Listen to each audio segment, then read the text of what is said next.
5 years ago, Brookfield Zoo launched its partnership with Misericordia.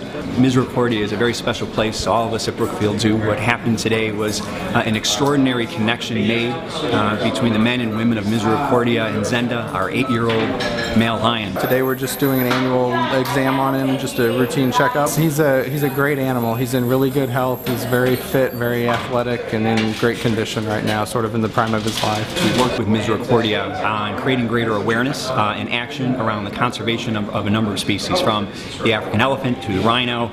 Today it is the African lion. The African lion population has declined by more than 30% within the past 20 years.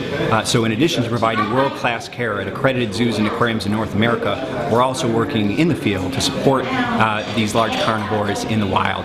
And by working with Misericordia, we can build that inclusive conservation movement that not only inspires people to take conservation action, but that creates greater inclusion in society.